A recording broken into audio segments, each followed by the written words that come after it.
NEET विवाद पर छात्रों का गुस्सा बढ़ता दिख रहा है। सरकार के पेपर लीक से इनकार के बाद छात्र सड़क पर उतर आए हैं। हैरानी की बात यह कि नीट धांधली पर पटना और गोधरा में गिरफ्तारी हुई। दोनों जगह पर जांच चल रही है और जांच के नतीजे भी नहीं आए थे कि सरकार ने एनटीए को क्लीन चिट दे दी। विपक्ष से लेकर छात्रों का सवाल यह है कि आखिर क्लीन चिट का मतलब क्या है। मामला कोर्ट में है। देश में कई कोर्ट में अब केस दर्ज किए गए हैं, केसेस पहुंचे हैं और एनटीए ने सभी केसेस को मिलाने की मांग की है। सुप्रीम कोर्ट में इसी पर सुनवाई होनी है। सभी को एक साथ जोड़ने की मांग की गई कि एक साथ इन पर सुनवाई हो, यानी कि एक दिन एक समय पर सभी अर्जियों पर सुनवाई सुप्रीम कोर्ट में की जाए, चाहे ये लोअर कोर्ट की अर्जियां हो, लेकिन इस पर सुनवाई सुप्रीम कोर्ट में हो। नीट को लेकर अब ये मांग उठ रही है कि इसमें एसआईटी का गठन किया जाए या फिर सीबीआई जांच की जाए, क्योंकि पेपर लीक मामले को लेकर छात्रों में गुस्सा और आक्रोश है और इसी के चलते अलग अलग शहरों में प्रदर्शन भी किया जा रहा है। दरअसल ये छात्रों के भविष्य का सवाल है, जिसमें कल एनटीए द्वारा ये कहा गया कि 1563 छात्र जिनको ग्रेस मार्क्स दिए गए हैं उनके पास विकल्प है दोबारा परीक्षा देने का या फिर बिना ग्रेस मार्क के अपने अंकों को स्वीकार करने का।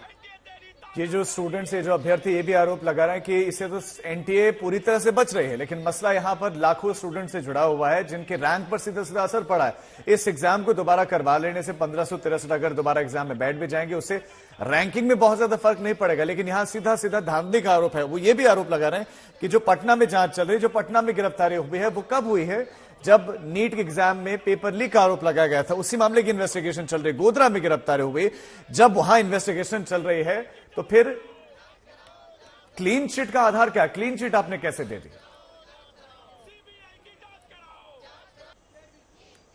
संजय शर्मा मेरे सहयोगी जुड़ गए हैं तमाम जानकारी के साथ। संजय, देखिए, कई अर्जियों पर एक साथ सुनवाई तो संभव है, लेकिन यह संभव नहीं है कि जिस पेपर लीक की बात शुरू से की जा रही है, छात्र भी इस मांग को उठा रहे हैं, उस पर सरकार द्वारा अगर क्लीन चिट दी जाती है तो उसका आधार क्या है? क्यों एसआईटी के गठन के लिए कोर्ट के आदेश का इंतजार किया जा रहा है? जी हाँ, बिल्कुल, ये सवाल हम तब से उठा रहे हैं, आज तक तब से उठा रहा है जब से सरकार ने घोषणा की कि इसमें कोई भ्रष्टाचार नहीं हुआ है। उस समय हमने ये सवाल उठाया था कि आखिर सरकार की तरफ से ये अपेक्षा बढ़ जाती है आम जनता की और इसमें कि भाई कौन सी कमेटी ने जांच की है, कमेटी में कौन लोग थे, कमेटी की घोषणा कब की गई, कब बनाई गई, किस आधार पर जांच हुई और पूरी रिपोर्ट क्या कहती है, किन पैरामीटर्स पर, किन मानदंडों पर जांच की गई है।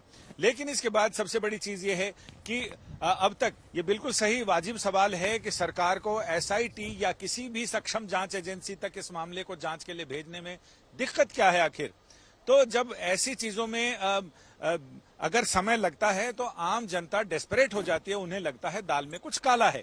लेकिन जनता के शक को दूर करने के लिए सरकार को हर संभव उपाय करने चाहिए ताकि भले उसमें कोई भ्रष्टाचार ना हो, लेकिन न्याय होता हुआ दिखना भी चाहिए, यानी प्रयास होता हुआ नजर आना चाहिए कि सरकार इस सवाल को गंभीरता से ले रही है और उसमें सरकार ये चाह रही है कि जनता के मन में जो गांठ है सवालों को लेकर जो चीजें हैं उसको गांठ खुलनी चाहिए, वो चीजें सामने आनी चाहिए।